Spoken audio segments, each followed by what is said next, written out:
자, 안녕하세요. 오늘 우리가 첫 강, 2019년 NCS 직업 기초능력, 문제 해결 능력, 기본 이론 과정 첫 번째 강의 시작하는데요.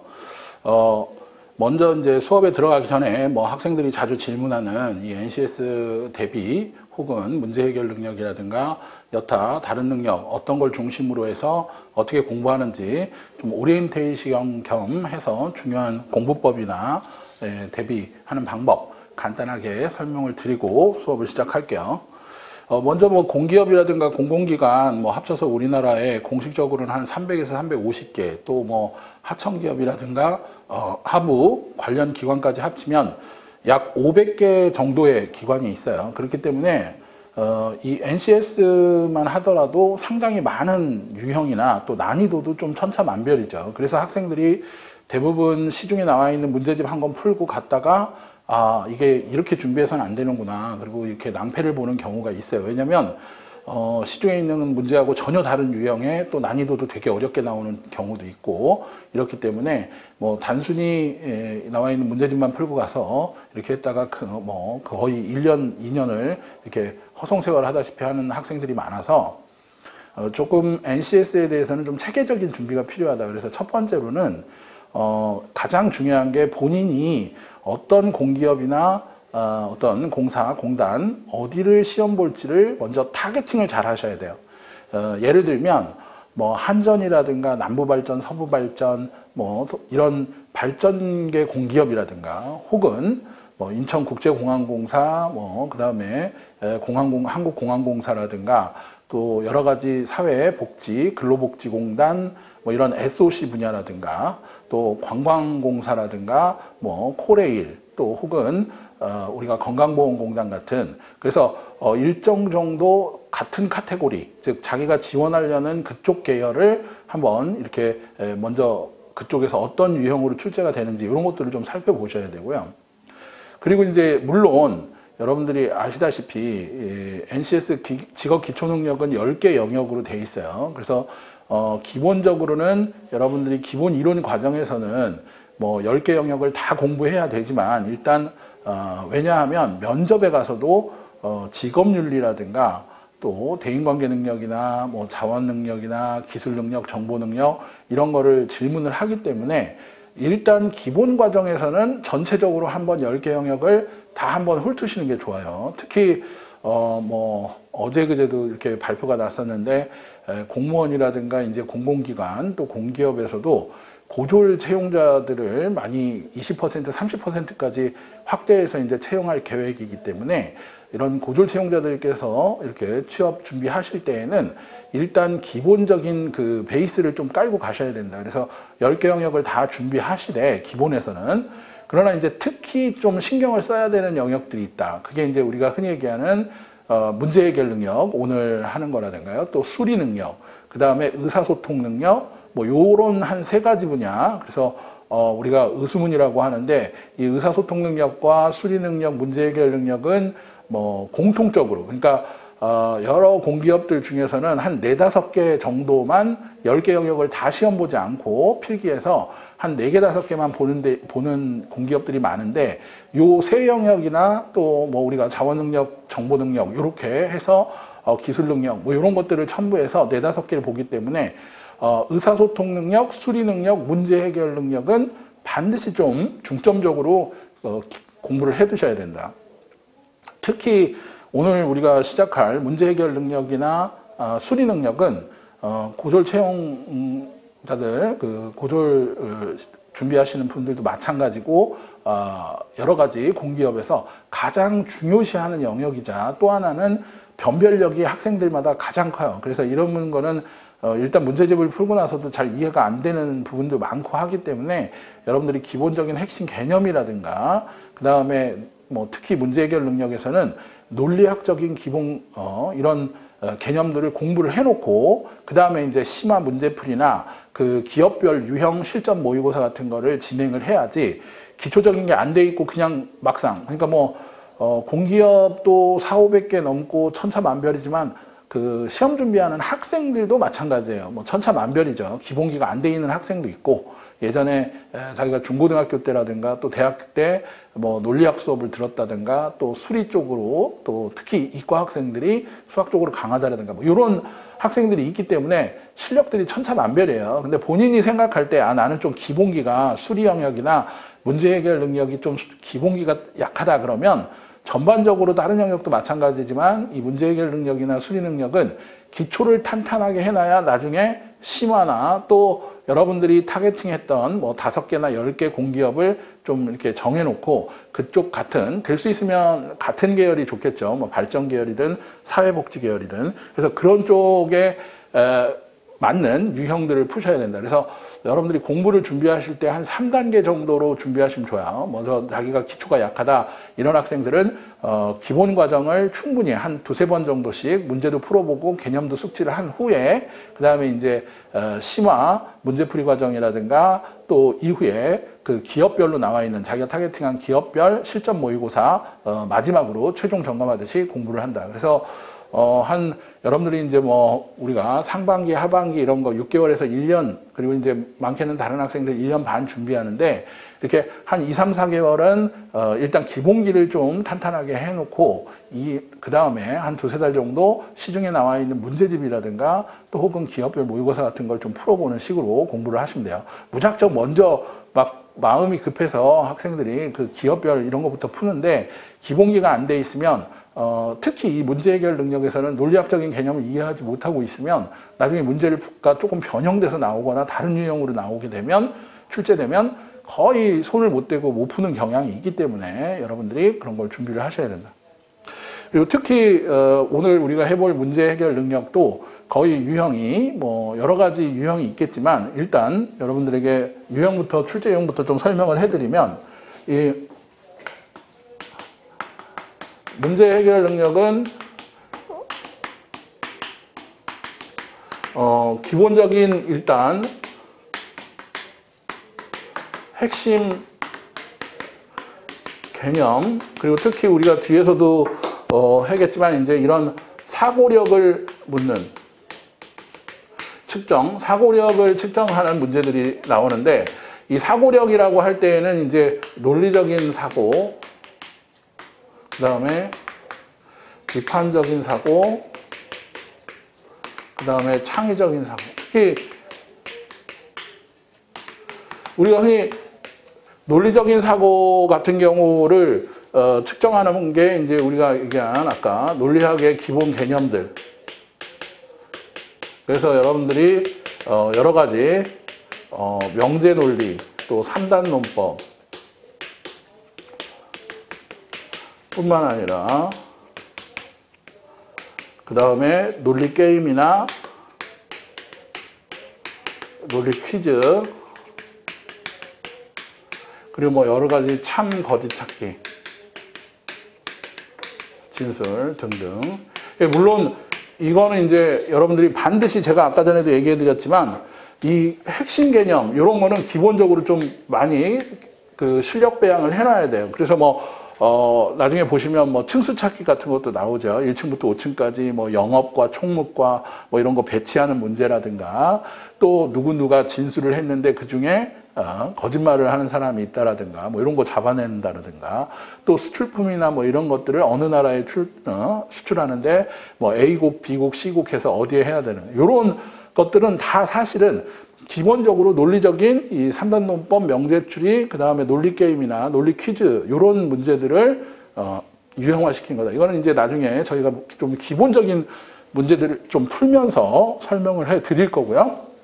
그 다음에 또 비판적 사고나 창의적 사고 여기와 관련해서는 여러 가지 이제 여러분들이 아시는 수학 분석 뭐 이런 거.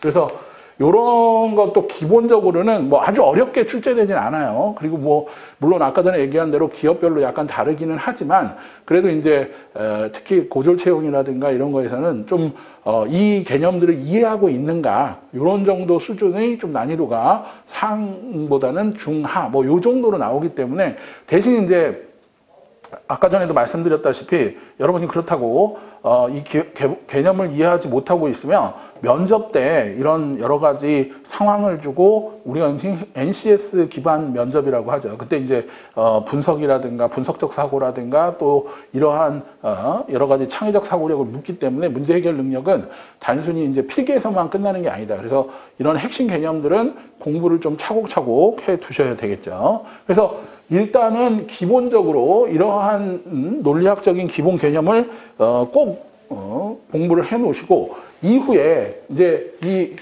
이러한 문제 인식 과정이 있으면 아까 전에 제가 말씀드린 대로 창의적인 사고는 뭐냐면 하나의 대안 제시, 그죠? 그리고 어떤 전략 전술, 전략적인 선택이나 등등. 그러니까 좀 더 이런 거는 당연히 창의적인 사고를 좀 보는, 그래서 대안을 선택하고 적용하고 또 평가하는 이런 유형의 문제들이 좀 나오죠. 그러니까 한 3-4가지 유형으로 일단 생각을 하시면 돼요. 그래서 전반적으로 문제 해결 능력에서 나오는 핵심 개념들을 제대로 이해하고 있는가, 핵심 개념에 대한 기본적인 유형이 있고, 두 번째는 논리적인 사고나 분석적인 사고를 할 수 있는 논리학적 기본 개념을 이해하고 있는가. 이제 이런 게 명제 논리나 3단 논법 혹은 논리 게임, 논리 퀴즈 유형 문제로 출제가 된다. 그리고 마지막 3번째 유형이 이제 대안을 제시하고 어떤 기업이나 이런 데에 있어서의 문제점을 파악하는 능력. 그게 이제 수합 분석이라든가 뭐 4P 분석, 뭐 3C 분석 이런 것들이 있는데 이런 것들도 기본적인 개념만 좀 이해를 하고 계시고 그래도 잘 이해를 하고 계시고 그거에 대한 대안 적용이나 평가 이런 유형이 있다. 요 3가지 유형을 꼭 중점적으로 파악을 해 두시면 전반적으로 나중에 이제 물론 아까 전에 제가 말씀드린 대로 심화 문제풀이나 실전에 가셔서는 내가 타겟팅을 하고 있는 기업은 주로 난이도가 어느 정도고 어느 유형의 문제가 많이 나오는가 이런 것들을 중점적으로 공부를 하셔야 되고요. 또 여러분들이 기본적으로는 내가 이 유형들 중에 어느 유형이 약한구나 이런 것들을 좀 빨리 파악을 하셔야 돼요. 그래서 이번 기본 과정에서는 여러분들이 핵심 개념들을 좀 잘 파악하고 이러이런 문제들이 내가 좀 약하다라고 한다면 나중에 이제 문제풀이 할 때 특히 뭐 논리적인 게 좀 부족하다 그러면 그런 유형의 문제, 논리 게임이 좀 부족하다 그러면 그런 유형의 문제를 좀 많이 들어있는 문제집을 사서 푼다든가 자신이 취약한 그 부분에 대한 공부를 많이 하셔야 나중에 여러분들이 충분히 좋은 점수, 성적 향상이 있을 수 있다. 이렇게 생각을 해보죠. 자, 그렇다면 이제 본격적으로 오늘 첫 번째 수업을 해보시면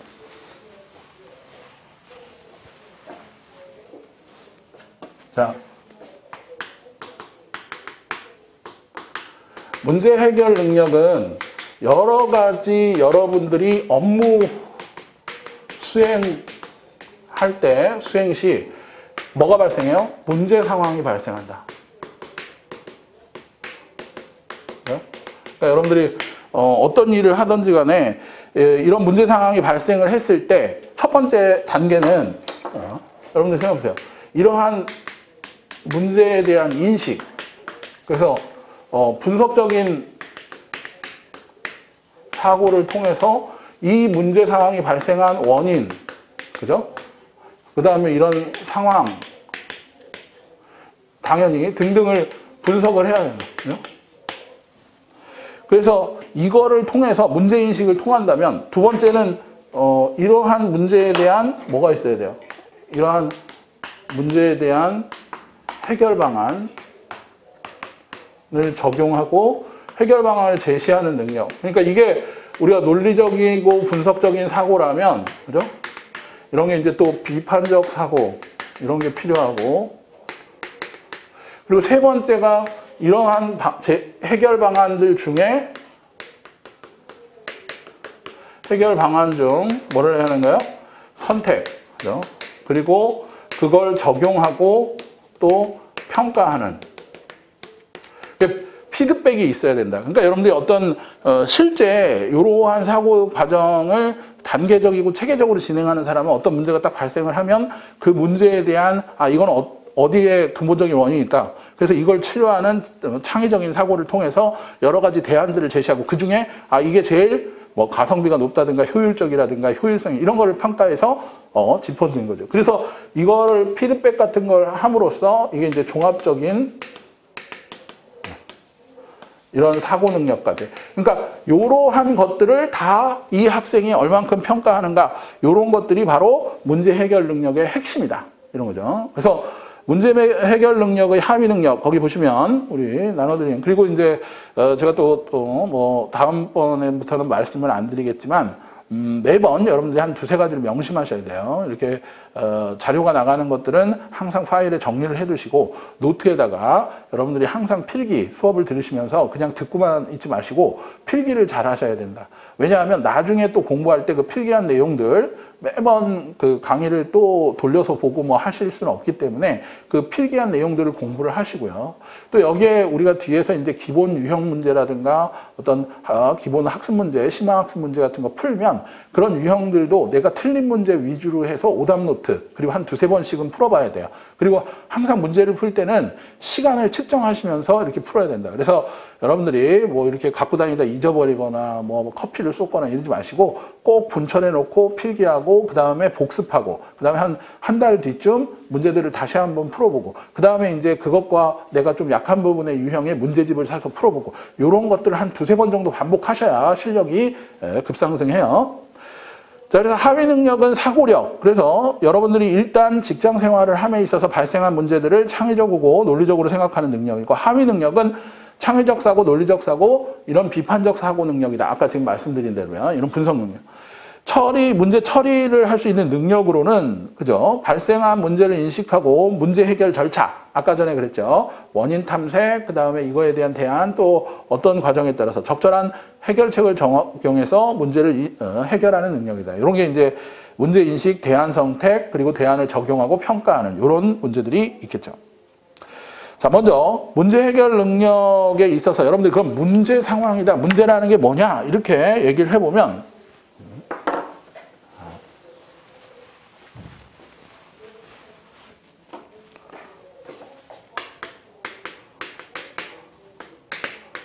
자, 문제는 업무를 수행하는 데 있어서 우리가 해결하기를 원하지만 그거에 대해서 한 방법을 모르거나 혹은 이 필요한 일련의 행동을 알지 못하는 상태, 이런 걸 이제 우리가 뭐 문제라고 하죠. 근데 그러니까 해결하려는 이런 방안이나 이런 것 등을 알지 못하는 상태. 그러니까 참 문제다. 근데 이제 약간 비교해서 여러분들 생각하면 문제점이라는 것은 우리가 여기도 보시면 뭐라고 되어 있어요? 문제의 원인이 되는 상황. 이런 거를 이제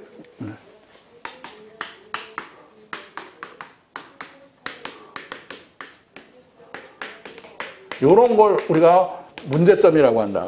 문제 상황이 얼마나 이렇게 많이 등장을 할 수 있죠. 예를 들어서 음주운전으로 이제 사고가 났다. 그러면 문제 자체는 사고죠.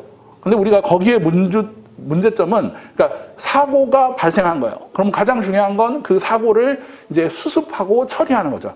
그러나 그 이후에 이제 우리가 생각해 볼 때 문제점은 술을 마신다는 음주운전이라는 게 문제점이라는 거예요. 그러니까 여러분들이 생각해 볼 때 얼마든지 업무를 수행하는 데 있어서 문제가 발생할 수 있어요. 그럼 거기서 문제점을 찾는 거죠. 그러니까 원인이 되는 상황을 우리가 찾는. 문제 해결은 그러니까 여러분들이 잘 생각을 해보시면 이제 문제라는 거는 알지 못하는 상태라면 이제 문제점을 파악하는 게 첫 번째 출발점이다. 그게 문제 해결. 자, 문제 해결은 직장 생활에서 이러한 아까와 같은 문제 상황이 발생했다, 뭐 사고가 발생했다. 그랬을 경우 우리가 이러한 첫 번째가 뭐라고 했어요? 문제를 인식하고 좀 더 창의적으로 올바르게 해결하기 위한, 그죠? 이러한 해결할 수 있는 능력. 그러니까 여러분들에게 당연히 예전에는 그러니까 이제 기업의 인재상도 많이 바뀌죠. 여러분들이 이제 면접에서 이런 질문을 받았을 때도 그런 생각을 해야 돼. 이제 앞으로는 뭐 우리가 4차 산업혁명 시대라고도 얘기하고 뭐 그러면서 많이 얘기를 할 때 예전에는 암기식, 주입식 그리고 뭐 이런 것들을 지시 하나를 받는 좀 수동적이고 말 잘 듣고 순종적인 인재상이 많았다면 요즘에는 기업들도 그렇고 그 여러 가지 공기업, 공사 또 공무원들 자체도 순종적이고 막 수동적인 인재상보다는 이런 문제가 발생했을 때 적극적이고 능동적으로 대처하고 좀 창의적으로 사고하는 이러한 인재들을 뽑는다는 뜻이에요. 그러니까 이런 것을 제대로 분석하고 그거에 대해서 좀 더 창의적으로 이렇게 문제를 해결할 수 있는 인재인가, 이런 것들을 평가하기 위해서 문제 해결 능력을 여러 가지 필기 시험에서도 나타내고, 또 하나는 뭐예요? 여러분들 이제 면접 때도 그런 문제 상황을 어떻게 해결하는지 실제 면접에서 이제 상황 면접이라고 그러죠. 그런 주어진 상황을 어떻게 해결하는지 그런 것도 나오기 때문에 여러분들이 뭐 단순히 뭐 여러분들 목표가 최종 목표는 필기 합격이 아니죠. 그래 우리가 그냥 최종 합격을 하기 위해서는 필기를 준비하는 것도 중요하지만 NCS 시험 문제를 푸는 것도 중요하지만 또 하나는 아까 전에 말씀드린 대로 이 NCS 기반 면접, 이런 상황 면접이나 이런 거 해결할 때도 반드시 이런 것들을 알고 계셔야만 대비가 된다. 그래서 문제 해결을 볼 때는 우리가 흔히 얘기할 때 목표와 현상. 자, 먼저 현상에 대한 정확한 분석.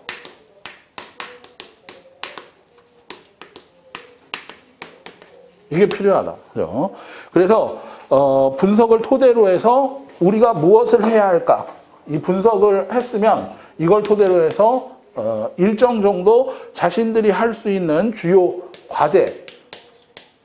그러니까 여러분들이 요게 이제 과제를 도출해야 된다. 그러니까 1, 2, 3의 문제점이 있다. 그러면 이거에 대한 대안으로 우리가 할 수 있는 건 뭘까? 여러분들의 행위. 그러니까 여러분들이 할 수 있는 일이 없다면 이건 대안이 아니죠. 그렇기 때문에 반드시 주요 과제를 도출하고, 그리고 이것들로부터 목표. 자, 무슨 얘기예요? 주요 과제를 도출해서 하나의 이러한 목표를 달성하는. 이거는 여러분들이 그 면접에서도 그런 거 물어봐요. 예전에 자신이 어떤 목표를 세우고 그것을 체계적이고 논리적인 사고를 통해서 남들보다 먼저 달성했던 경험을 얘기해봐라. 그러면 이런 걸 얘기할 때도 체계적으로 3단계로 얘기를 해야 된다. 첫 번째는 내가 어떤 문제 상황이었고 이 상황을 분석하니 문제점, 아까 원인이 되는 상황이 이러이런 문제점이 있었고, 이런 문제점을 해결하기 위해서 나는 주요 과제, 이러이런 업무 수행, 이런 거죠. 3, 4개를 했다. 그랬더니 목표가 어떻게 개선되더라. 그리고 결국 마지막에는 이걸 통해서 나는 어떤 걸 배웠고, 또 뭐예요? 피드백이죠. 평가를 하고, 그래서 지금 앞으로도 이런 문제 상황이 닥친다면 이렇게 할 자신 있다. 이렇게 단계적으로 잘라서 답변을 하셔야 된다. 그러니까 이게 문제 도출 과정과 문제 해결 절차라고 생각을 하시면 되죠. 자, 그런데 이제 여러분들이 잘 생각을 해보시면 문제라고 할 때는 여러 가지 유형이 있다. 그래서 여러분들이 일단은 문제 유형과 이 분류. 그러니까 여러분들이 첫 번째 그 직장 생활을 하면서도 등장하는 문제가 과연 어떤 유형의 문제고 이런 거는 어떻게 해결을 해야 된다. 이런 게 있어야 되겠죠. 그래서 우리가 흔히 얘기하는 대로 창의적 문제가 있고요. 또 분석적 문제. 이런 거.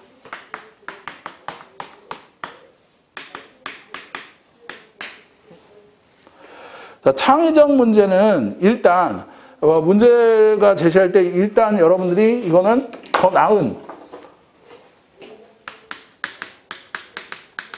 나은 방법을 제시하기 위해서. 그러니까 요거는 이제 우리가 브레인스토밍이라고도 하는데 여러 가지 아이디어를 내서 이런 것들을 더 나은 방법을 찾기 위해서 어떤 게 좋겠다, 어떤 게 좋겠다, 많은 아이디어들을 뭐 이런 거는 그러니까 팀이 있다 그러면 팀장이 한 사람당 뭐 5개씩 아이디어를 제출해 뭐 이런 식으로 해결하는 게 이거죠.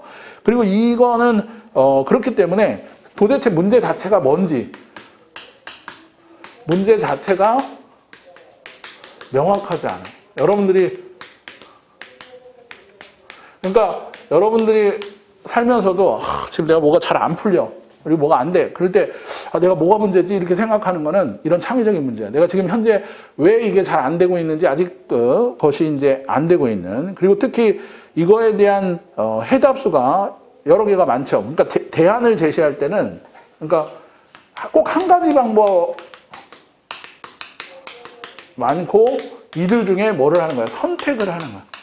그리고 이런 방법을 제시할 땐 창의력이 조금 더 필요한 이런 문제들이 있다. 그리고 이런 거는 이제 주로 주관적이거나 자신의 직관적이거나 감각적이거나 특수적인 그런 문제들이 많아요. 주관적이고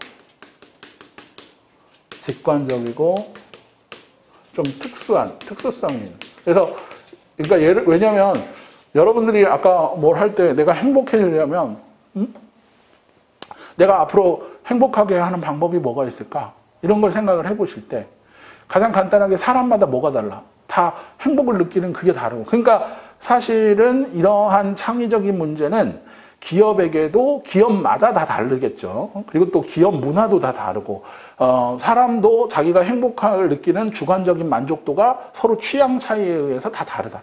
그러니까 또 그 사람을 행복하게 만들면 딱 한 가지 방법밖에 없느냐? 그렇진 않죠. 여러 가지 방법들을 제시하고 그 방법들 중에 가장 효율적이고 좋은 거를 선택하는 거야. 그래서 뭐 사실은 요즘 나오는 뭐 소확행 이런 것도 사실 아이디어의 문제죠. 소소하지만 돈은 많이 안 들고 나를 행복하게 할 수 있는 거. 이런 대안들을 많이 찾는 사람이 좀 더 행복한 사람이다. 그러니까 이런 게 창의적인 문제라면 반대로 분석적인 건 현재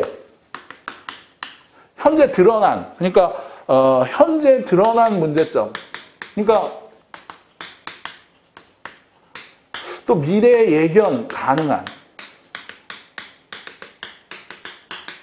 그러니까는 여러분들 생각할 때 아까 음주운전 그러면 벌써 사고가 터졌어. 아유 이거 수습해야 돼. 그러니까 뭐 이제 이미 사고 터진 거예요. 그러니까 여러분들이 뭐 시험을 봤는데 떨어졌어. 그러면 이제 이미 나는 문제가 있는 거야. 그러면 뭐가 그걸 찾아야 되고 또 이대로 가다가는 난 반드시 그러니까 뭐 여러분들이 기업에서 따지면 매출 감소가 계속 이어지면 이미 문제점이 드러난 거야. 매출 감소 하다가 결국 어떻게 망해. 그러니까 이런 거는 문제가 어때요? 명확하죠. 그러니까 이런 건 문제점이 명확하기 때문에 이런 걸 풀 때는 창의적인 것보다 논리적인 방법을 써서 또 분석적인 걸 통해서 원인을 찾아내야 돼. 그러니까 원인을 찾아내야만 이제 된다는 거예요. 그래서 대부분 이런 거는 객관적인 문제가 있을 수 있고요.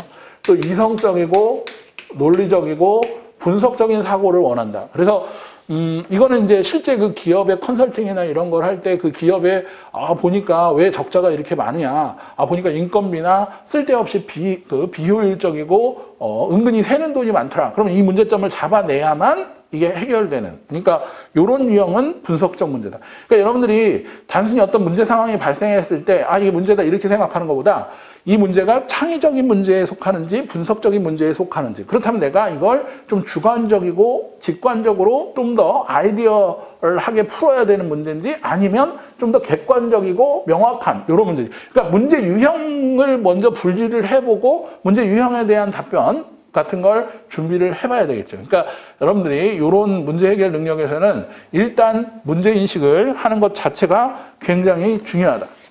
또 그렇다면 이런 문제 유형으로는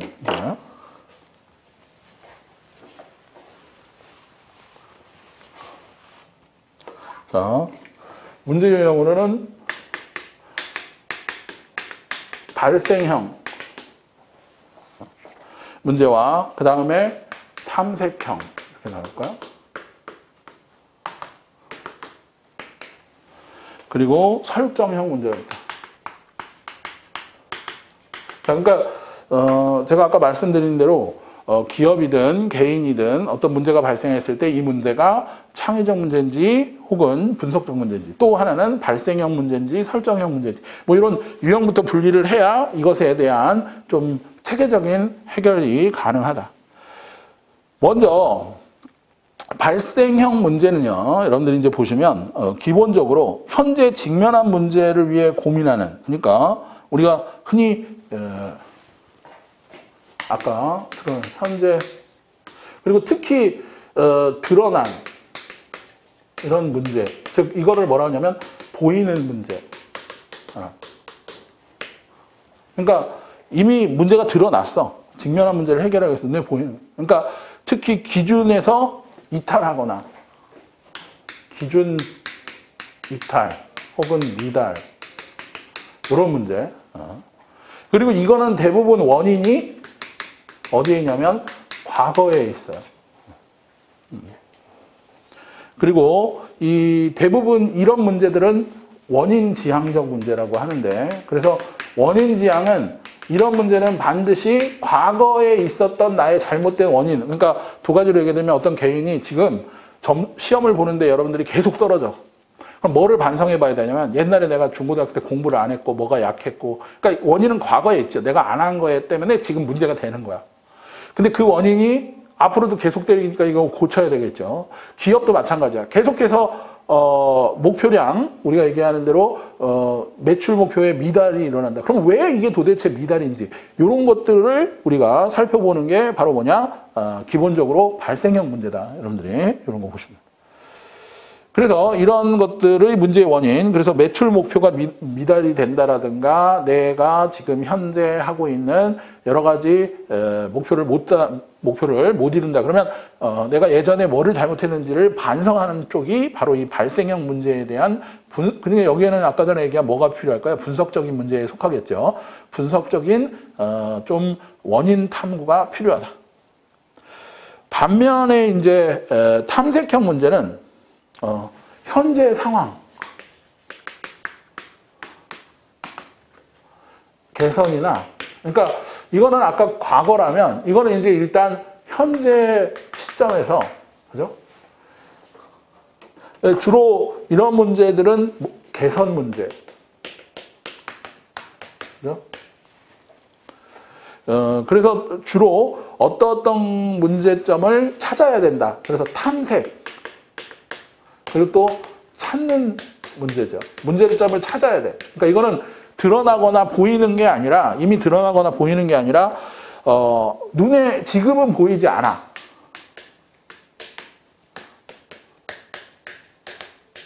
그러니까 여러분들이 이런 거예요. 과거에 잘못한 건 지금 현재 벌써 드러나지. 근데 지금 여러분들이 뭘 잘못하고 있어.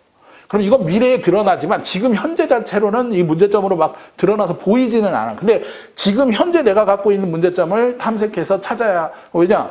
그게 또 미래가 되고 미래가 현재가 돼서 과거에 내가 잘못했던 거. 그러니까 지금 잘못하고 있는 건 나중에 반드시 문제가 된다. 그리고 이런 것들은 그러니까 우리가 뭐라고 하냐면 잠재적 문제야.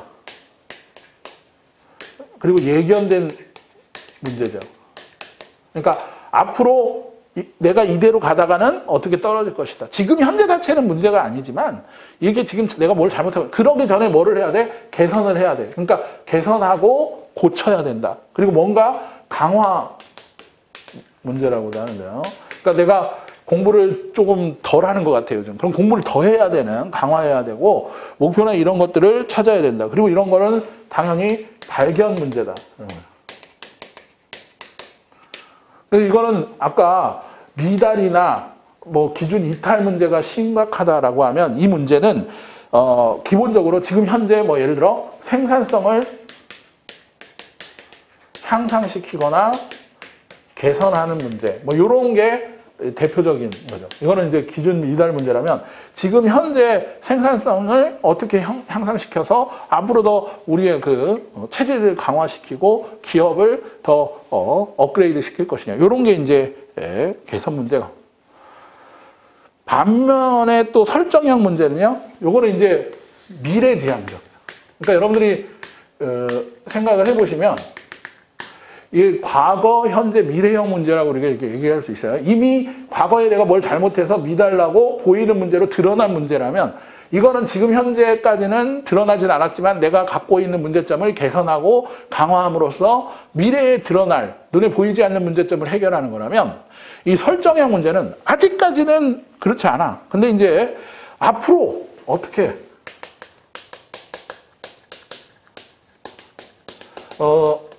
어떻게 할 것인가. 예를 들어서요.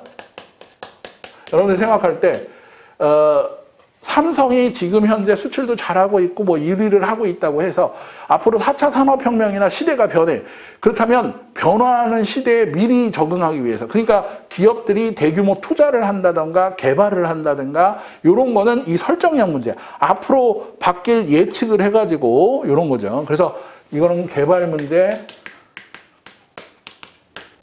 또 목표 달성 문제, 그리고 주로 얼마든지, 그러니까 예전에 7, 80년대, 그러니까 뭐 R&D, 특히 반도체 산업에 과감히 투자를 했던, 그러니까 삼성이 지금 현재 굉장히 우리나라 제1류 대기업으로서 세계에서 최고의 그런 반도체 품질이라든가 이런 선도하는 IT 기업이 될 수 있었던 것은 70년대 이미 이러한 미래를 좀 예측하면서 예견하면서 반도체에다가 투자를 한 결과 이렇게 되는 거죠. 그러니까 지금 또 마찬가지예요. 50년 후, 100년 후에 4차 산업혁명이 어떻게 될 거니까 이거에 맞춰서 목표를 설정하고, 그러니까 이거는 주로 대부분 큰 경영 전략적. 그러니까 여러분들이 이런 거 같은 경우에는요, 설정형 문제 같은 경우에는 대부분 모토나 기업에 들어가셔서, 그리고 제가 늘 오늘 첫 시간이기 때문에 여러분들한테 다른 여러 가지 팁이나 충고도 해드리는데, 면접 보러 가기 전이나 혹은 시험 보러 가기 전에 자기가 최소한 지원한 그 공기업, 한전이면 한전, 혹은 남부발전이면 남부발전, 관광공사, 근로복지공단, 코레일공사 이런다.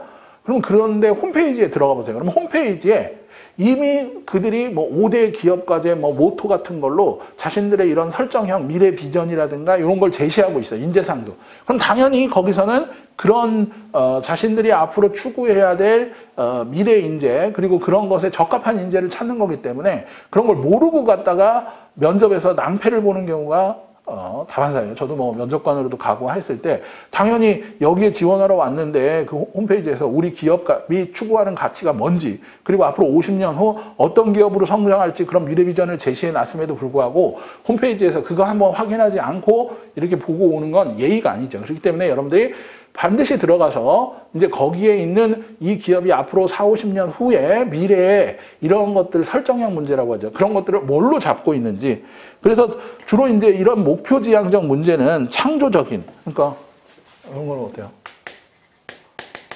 목표 지향, 그리고 이거는 주로 창조적. 그러니까 창의성이나 또 이 설정형 문제는요, 앞으로 뭐요? 어떤 분야